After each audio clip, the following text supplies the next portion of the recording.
there's an evolution, right? And what defines these evolutions is never so clear at the time that it's happening. But I think in this specific time, it is very clear, right? We are moving away from traditional retail and into an omni-channel experience that none of us really had before or were thinking it was going to happen as quickly as it is.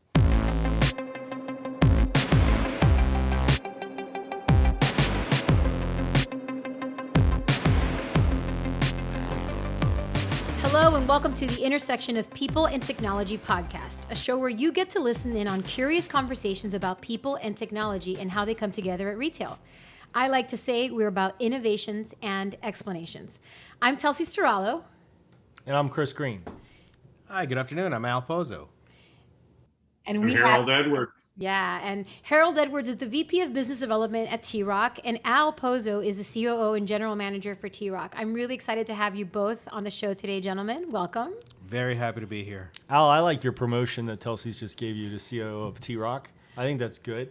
I mean, I only knew that you ran T-ROC International, but now I see that you run all of T-ROC. That's good news. I'm very happy and very busy with just international, but I'm always willing to lend a hand to anyone willing to have it. But we would like to start with Harold. Harold, we would love to hear your experience in technology and working with people and how you got to where you're at today. Okay, I'm going to give you the Cliff Notes version because, this actually started over 30 years ago.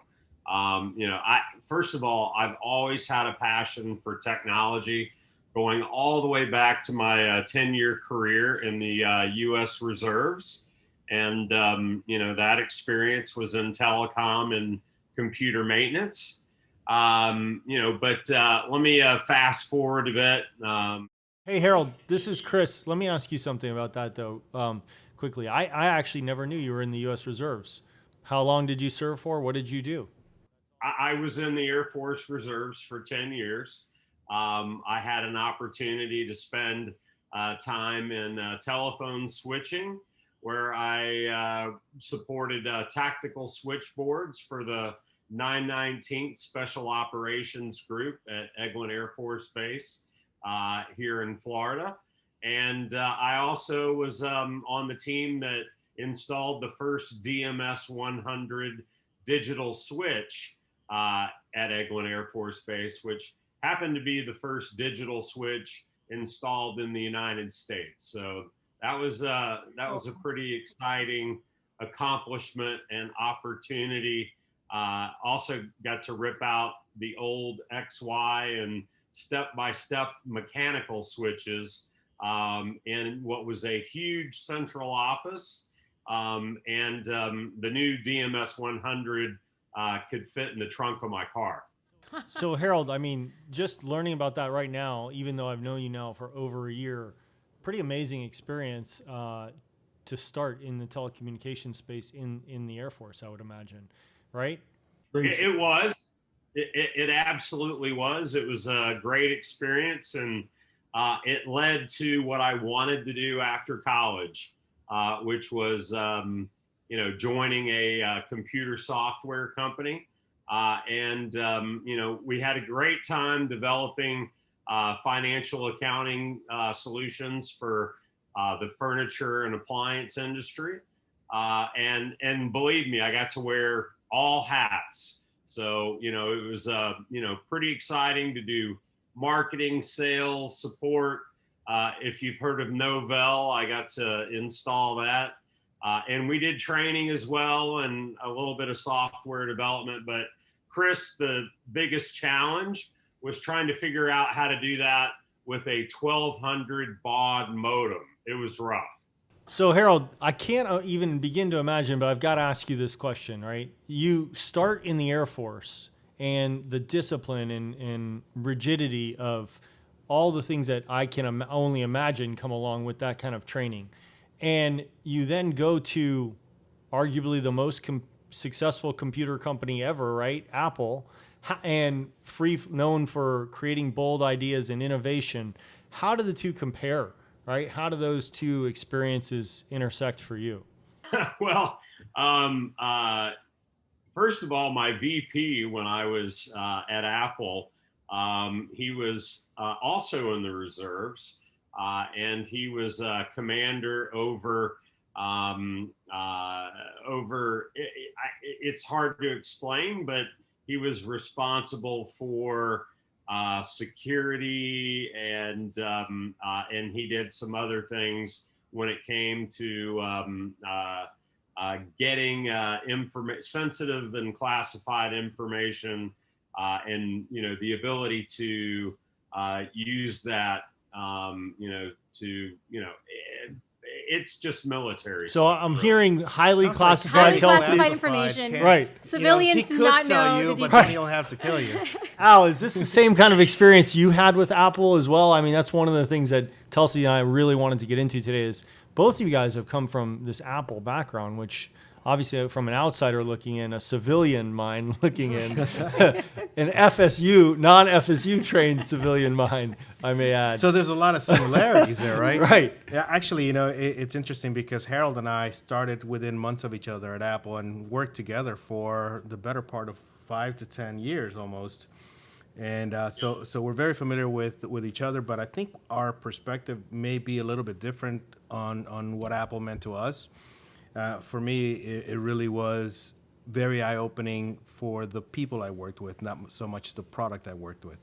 And it was a really fun experience, but a very hard experience because the attention to detail and the strategy and creating how we wanted to communicate our product was the biggest learning for me. And I think that's what really sets Apple apart, is that there's thought to just about everything that you do, not just in the product side, but also in the commercial side.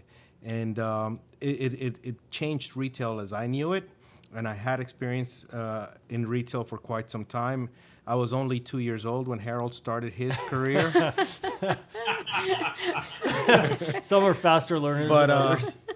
no, but I mean, I've been in the retail and sales and telecom industry for 25 years myself, and I started at Cellular One in Florida just to get a job to put myself through college, and I think that's really, it was a very nascent time in the industry. There wasn't a big wide user base, and at the time we were really selling very high end product to a very small target audience. So that retail scenario at the time really was one that was very unique, but it wasn't as much of an experience as what I later saw at Apple, and how we created that not just in the Apple retail environment, but also in our partner environment, which is really where the people piece of it, that when we talk about technology and people at T-ROC, where the people piece really becomes much more relevant, is how you get others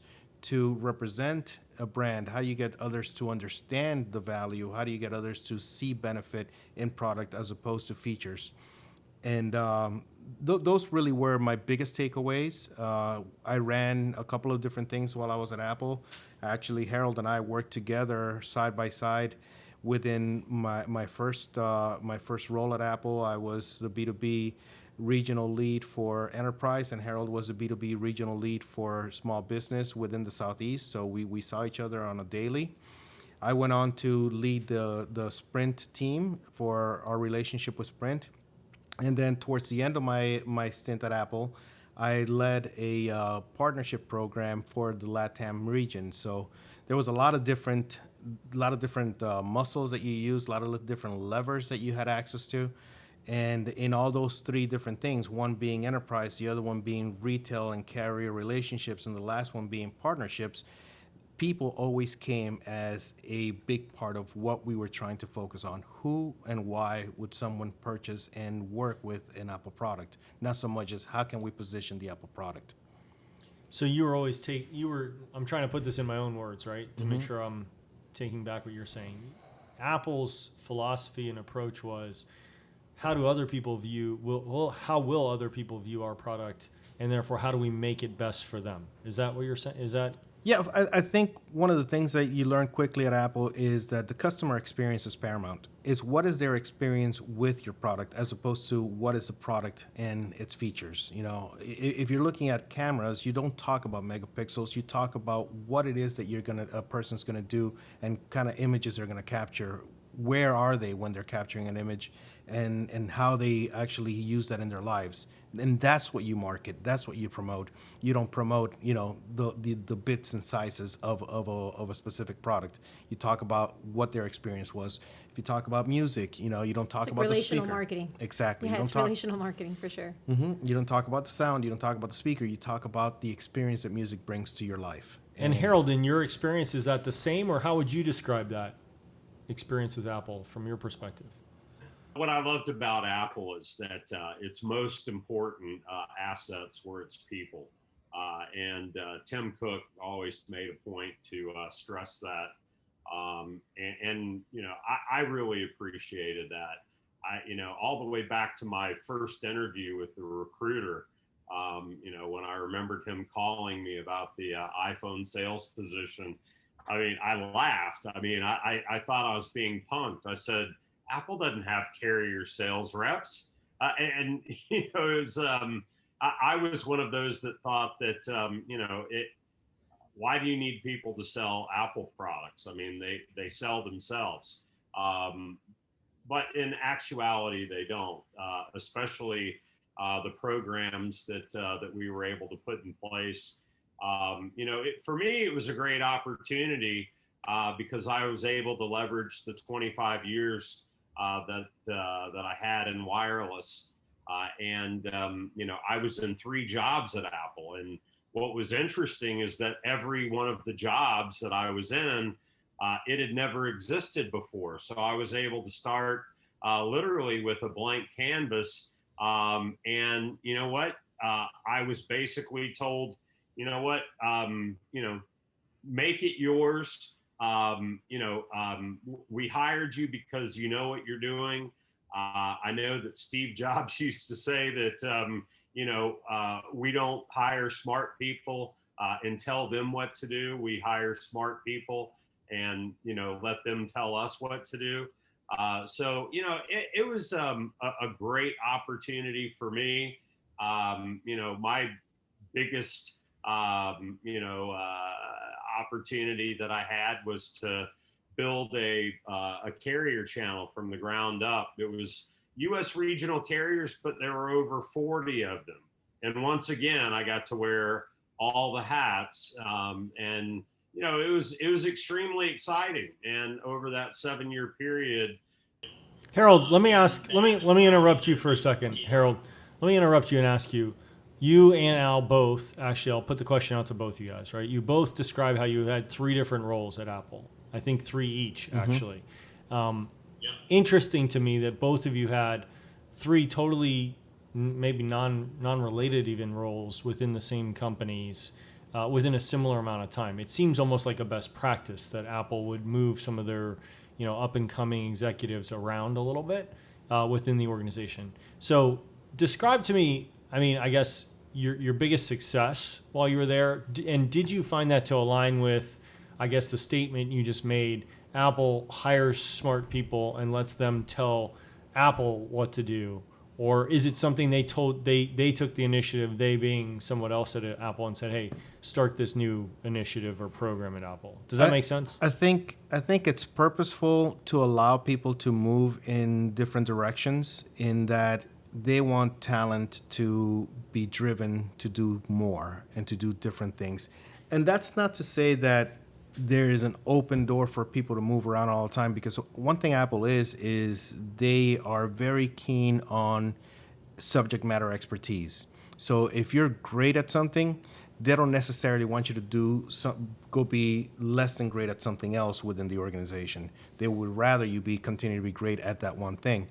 But and actually during the time that Harold and I worked together, one of the things that really highlighted us is there is our birth of a program in basically getting customers to come and to our briefing centers. And I'll give you the quick history on this one because it really highlighted both of us in what we did that was different than our peers. When I was at Apple, there were 4 or 5 different briefing centers throughout the country. Our closest one was in Virginia because the one in Atlanta had moved away. So part of my role was to bring large enterprise customers to these briefing centers, have them travel to and get, very senior level people to spend a day or two outside of their day-to-day to come and listen to our experience and how we looked at the business. And as you know, getting someone who's with a very busy schedule is tough to take them away from their day. So in doing so, I started thinking and talking to Harold and talking to one of our sales engineers and coming up with ways that we could bring that briefing center experience to them. So what we ended up coming up with is creating this whole briefing center, but as opposed to being the destination, the briefing center being the actual the whole reason why somebody wants to talk to us. It's not the location, but the content. So we started making these briefing centers mobile. We started making them, local, and we started renting some of the most unique places. As opposed to a hotel ballroom, we started renting out museums and saying, Apple, if we are a work of art, come listen to us and talk to us about what your business is like, and let us tell you how we can cooperate with you. So this concept really grew. It became, we had it in the Southeast. It became a national program. It became an international, global program for Apple. Wow. And that's something that I consider one of my biggest success stories from that time. And it obviously highlighted both Harold and I to be considered for other opportunities. And that's something that I'm very proud to have done with Harold. And the fact that Harold and I are working together in this company, in T-ROC, I know that, given the opportunities to just what the business is and how we can think outside the box, we can create things like that here at T-ROC. And one thing I'll say about what Brett has done with T-ROC and the organization that has a very strong parallel is the focus on people.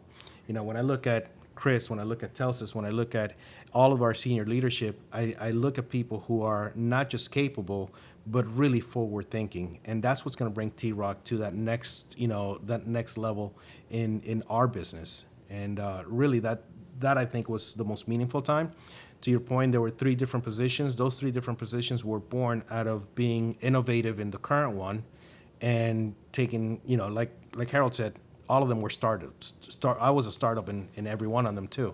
My last position, I was running a region program that didn't exist before I got there either.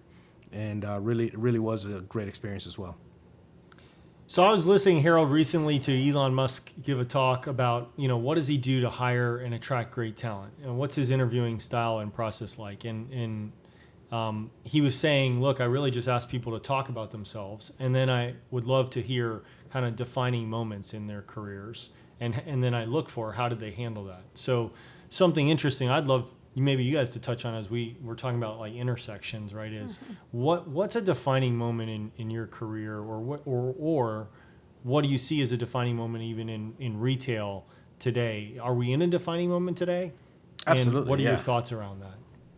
There's an evolution, right? and what defines these evolutions is never so clear at the time that it's happening. But I think in this specific time, it is very clear, right? We are moving away from traditional retail and into an omni-channel experience that none of us really had before or were thinking it was going to happen as quickly as it is.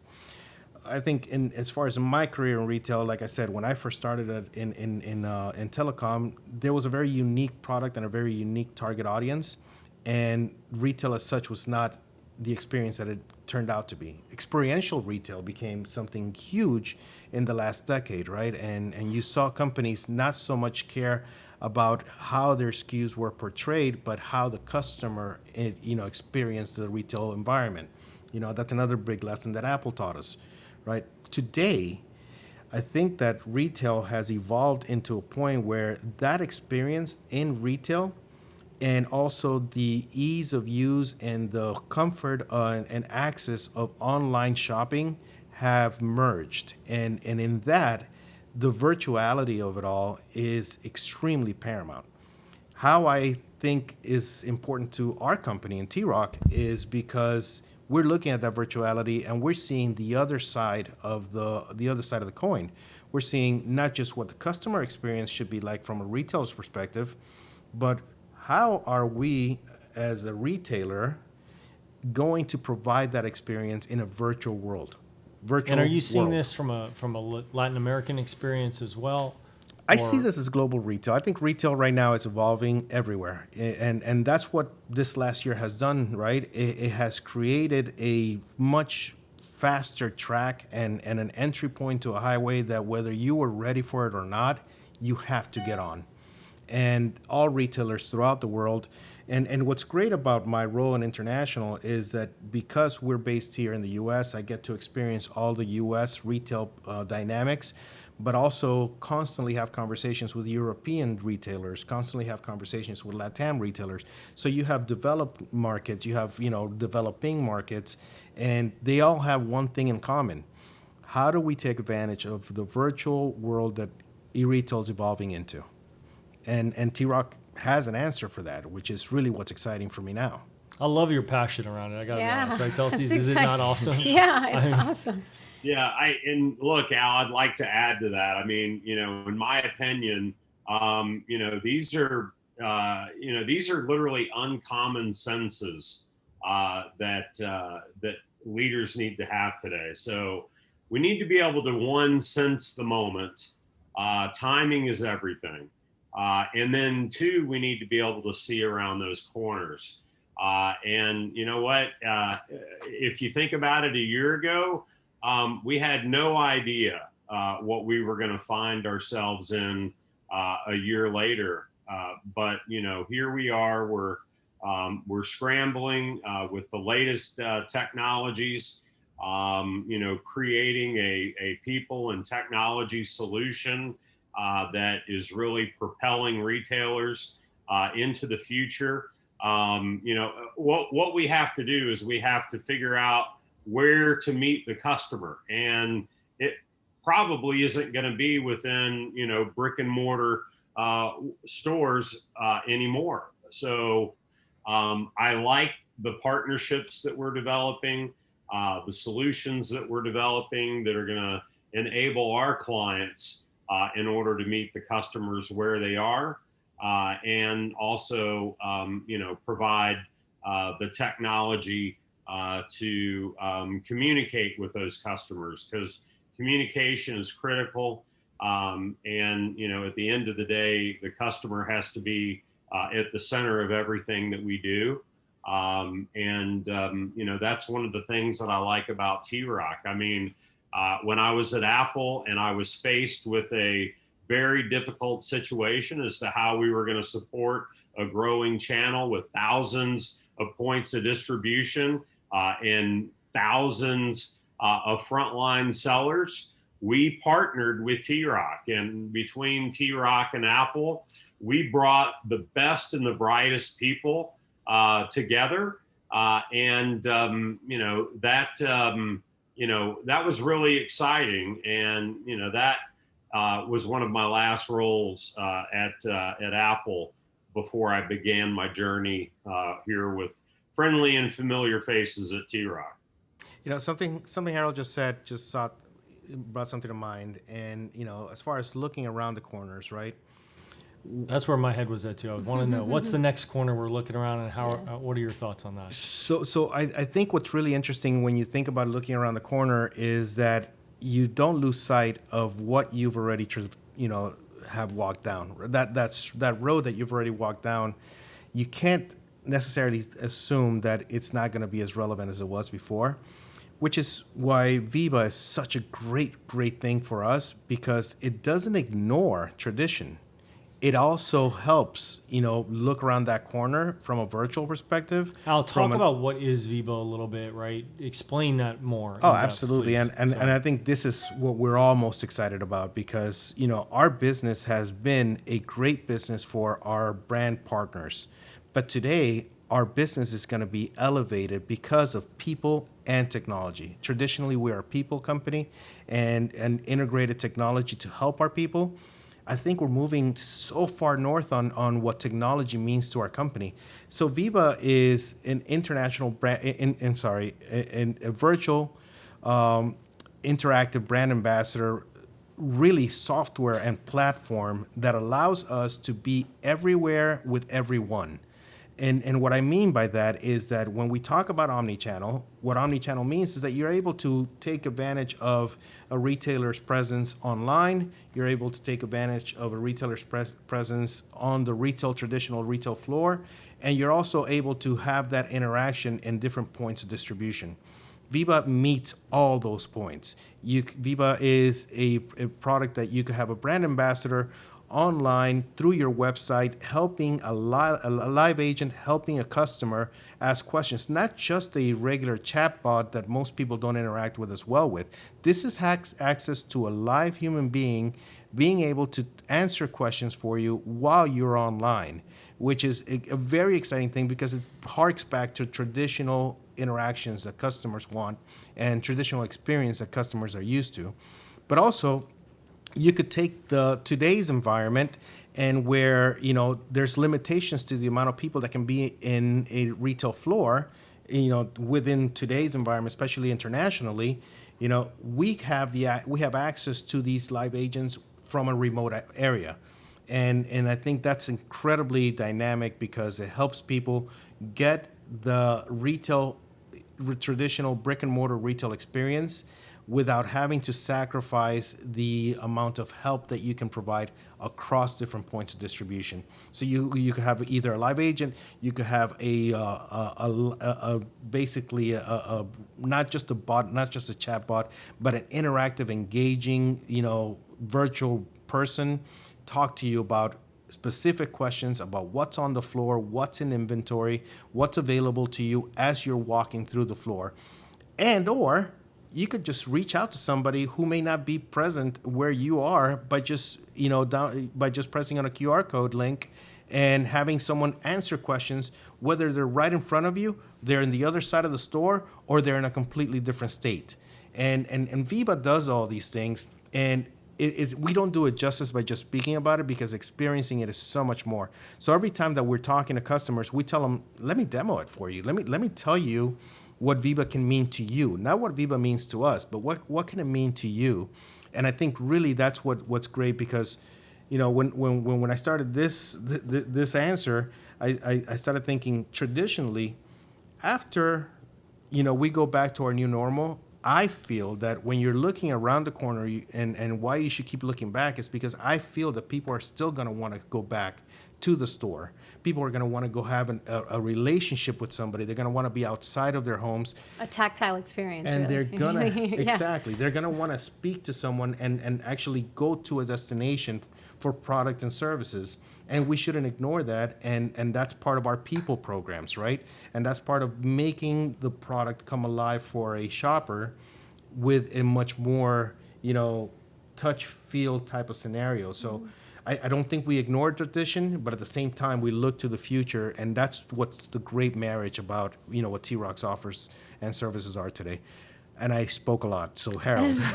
Al, I love the passion. I know Telsey's does too.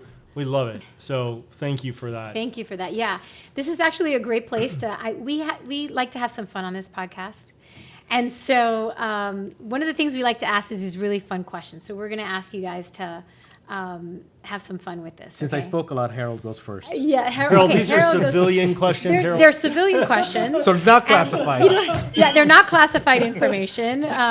So we just like to have some fun and get to really, aside from all the conversation we just had, get to really understand your personalities and have some fun with it. So Harold, you're up first. Ready? What is your... As long as you promise that you don't have to be present to win, because I feel a little disadvantaged out here in Well, it's not in, a competition. It's in not a Zoom competition. land. I could tell you that there's a lot of winners, but Telsey's is the only loser because she's got to hang out with both of us, That's Chris not and true. I. Absolutely not. All right. So Harold, what is your superpower? Well, I touched on this earlier, and I think that would be the super sense.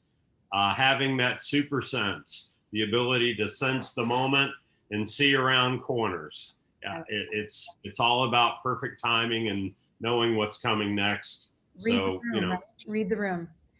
super sense. All right. So, Al, what is your kryptonite? I think my kryptonite is having a predetermined outcome, you know, be handed to you. I think any journey should have some sense of discovery, some sense of what can be done, as opposed to just saying, you know, this journey you're going to start here and you're going to end here. At this specific- Limitations yeah, or exactly. constraints or right? So yeah, I think limitations would be the kryptonite. Nice. Harold, in business, what do you value most? That's a great question. I value integrity over any other value. I believe it's the cornerstone of doing good business. And I really love the quote from Warren Buffett: "You can't make a deal with a bad person." That's great. Integrity is and that encompasses a lot of things, integrity. So that's one of my favorite words, actually, Harold. So kudos to you on that one. So Al, what do you most appreciate about what technology has brought to us? I think inclusivity and connectivity is one of the biggest things that technology has brought to us. And when I say these two very, key words, are because we are able to be part of a larger world now because of technology. We are included in a lot of different conversations, a lot of different knowledge, a lot of different cultures because of technology that we weren't able to have before. And again, communication is so key. We have found this year that communication and technology plays such a huge role in the human experience that we can't be without. Imagine, having gone through last year without the technological advances that we've had, we would have all gone nuts, right? Yeah. We were able to not just surpass, but succeed in a lot of ways because of the technology that we had during these times. So it's key. Yeah. Harold, last question for you guys. If you could have created any innovation, idea, or technology that currently exists, what would you love to have been credited for creating? I love this question. Great question. Well, I was going to say the internet, but I think someone else has already claimed that one. So, you know what? I think this is Al an Gore easy did one. that, didn't he? For sure. When I think about, innovation, technology, what's really changed the world more than anything that I would have loved to have claimed is high-speed broadband to the home and mobile. That's had a truly profound impact on everyone's lives. If you look at this pandemic and we didn't have high-speed broadband to mobile, to the home, it would have been an absolute disaster. And it's truly been a paradigm shift in the way that we communicate and the way that we are able to, get things done around the globe today. Well, I think that's a great time to wrap it up. I want to thank you both so much for being a part of our show today. Thank It's been you, absolutely Chelsea. fantastic. It's fun to listen to you guys talk about what you do, really. And thank you for listening. Make sure to tune in to future episodes. We'd like to share some gratitude to our sponsor, T-ROC. T-ROC is a retail branding and consulting partner that supports companies in navigating through today's retail shopping experience, redefining the power of people and technology. T-ROC offers a unique combination of people-based services, applications, technology management, mystery shopping programs, actionable market research, and competitive insights that support the complex needs of assisted selling. T-ROC's expertise in next-generation technology is delivered by a team that's all in to drive sales, optimize performance, and deliver measurable ROI for businesses every single day. Visit trocglobal.com for more details and definitely to hear more about what Al spoke about, Viba. If you're a first-time listener, you're enjoying what you hear, we ask you to subscribe and make sure to tune back in for future episodes. Until then, we will see you at the intersection of people and technology. All right. Thank you. Man, you guys were